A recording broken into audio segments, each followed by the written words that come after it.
Onyx Storm, the much-anticipated third book in the Empyrean series, and a podcast segment that's already buzzing about its secrets. This is shaping up to be quite the deep dive. Yeah, you've given us some pretty good insight into what looks to be a turning point in this epic story.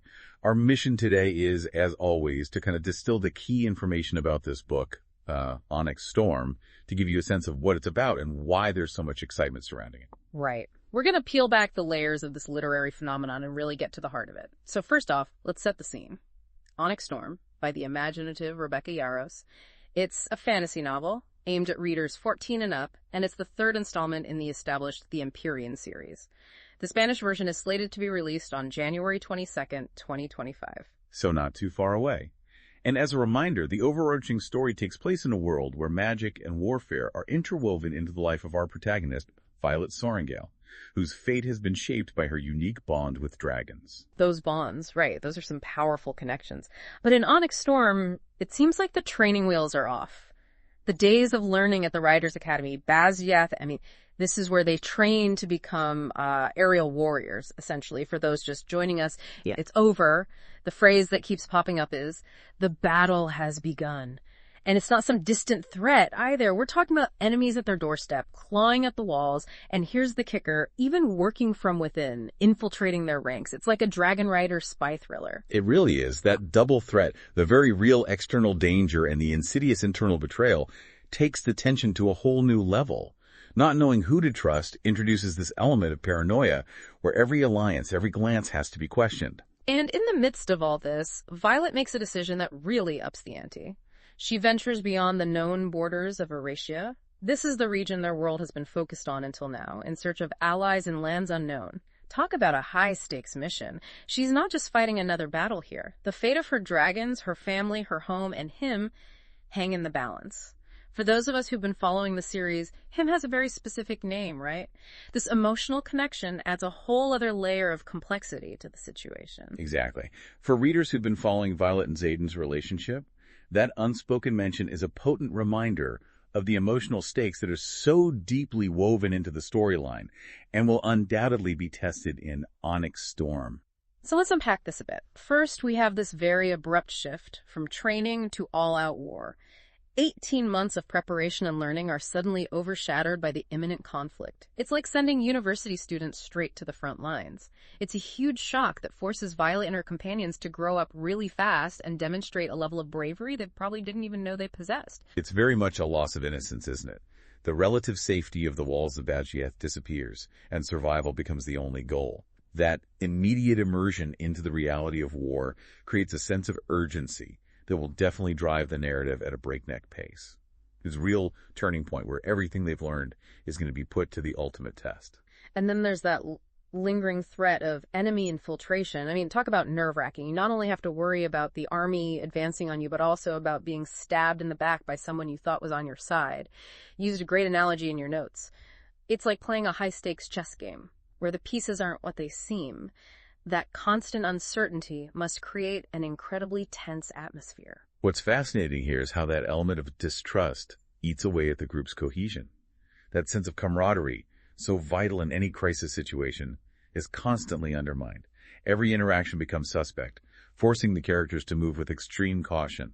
It's a reminder that war isn't just fought on the battlefield, it's also waged in the minds of the people involved. In the face of this pretty grim outlook, the desperate search for allies emerges as this, beacon of hope, even if it's fraught with its own uncertainties.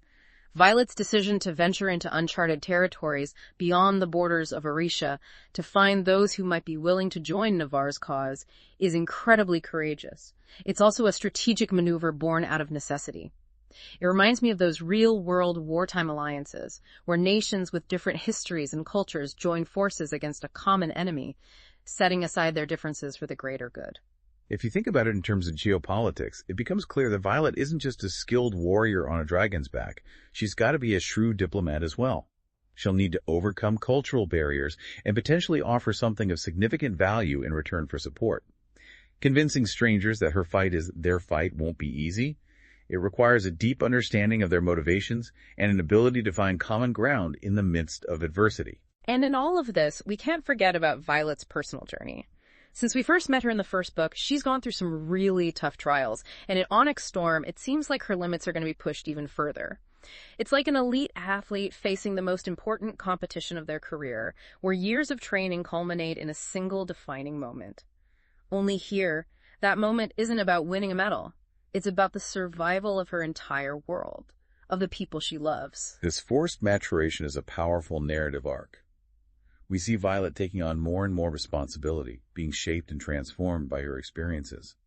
It's likely she'll have to make some really difficult moral choices, with consequences that will ripple through both the strategic landscape and her personal life.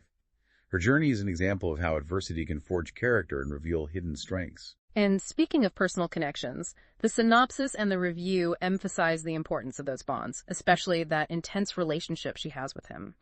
In a setting of war and constant loss, these connections become even more precious, a refuge in the storm, and also so much more fragile and vulnerable. Every decision they make, every battle they fight, has an impact not just on the strategic board, but also on their hearts, on their motivations, and on their ability to keep going. Exactly.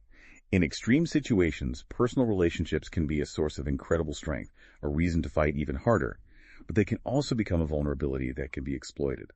The tension between duty and love, the need to protect those you care about above all else, is bound to create some intensely dramatic moments. And this is where the podcast review we have gets really interesting, because it starts painting these hypothetical scenarios that make it all feel so much more real for us as listeners. For example, there's this chilling idea that an instructor at Bastiath, someone Violet and her companions have placed their trust in, could be a traitor. That's a huge plot twist. It would force Violet to make some heartbreaking choices, to choose between her personal loyalty to someone who has mentored her and the greater good of her people. Talk about a dilemma. What this raises is just how deep and how subtle the enemy infiltration might be. It's not just nameless soldiers trying to cross lines, it's individuals who have embedded themselves into the very fabric of their society, even assuming positions of authority. That makes the threat so much more insidious and, therefore, much harder to detect and neutralize.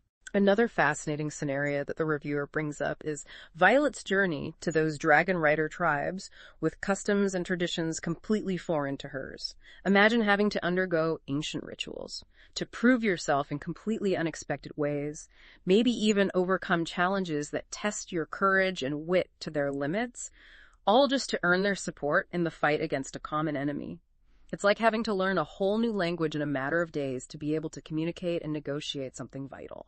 It highlights the richness and the diversity of the world that Rebecca Yarros has created. We're not dealing with a single dragon-riding culture here. There are distinct societies, each with their own worldview, their own laws, and their particular way of understanding magic and warfare. Violet will have to demonstrate incredible adaptability, an open mind, and a deep respect for those cultural differences if she wants to gain the trust of these potential allies and convince them that her cause is worthy of their support. And the final example that the podcast focuses on is perhaps the most harrowing of all.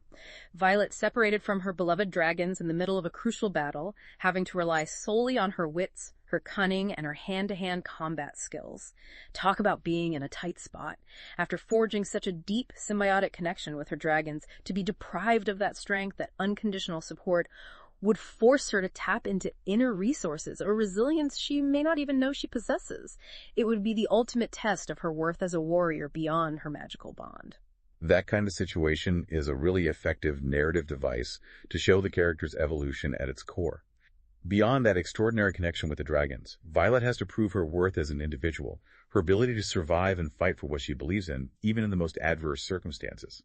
It's in those moments of extreme pressure that true character is revealed. What really comes across from the podcast review is this immense excitement and anticipation for the book. The reviewer highlights Rebecca Yarros' skill at immersing the reader in this world of epic fantasy and evoking really intense emotions through her characters and the unexpected turns of the plot. And they even extend a direct invitation to listeners to join the adventure. That enthusiasm is infectious, isn't it? When a respected critic highlights an author's ability to create a world so immersive, so rich in detail, and to craft characters that readers connect with on a deep emotional level, it's a sure sign that this is a book worth exploring. The podcast's final recommendation serves as a final nudge for those who are still on the fence about diving into Onyx Storm. So let's recap to make sure those key takeaways really sink in. From Onyx Storm, based on what we've looked at today, we can glean several crucial points. War is imminent, and the loss of innocence is a given. There's an internal threat, this shadow of betrayal that sows distrust. Violet embarks on a desperate search for allies in uncharted territory. Her character continues to evolve, and her limits will be tested in extreme ways. And those personal relationships play a crucial role in how the conflict unfolds. Exactly.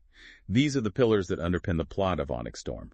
The combination of fast-paced action, political intrigue, original fantasy elements, and that deep exploration of character development, especially Violet's, promises to keep readers on the edge of their seats from beginning to end.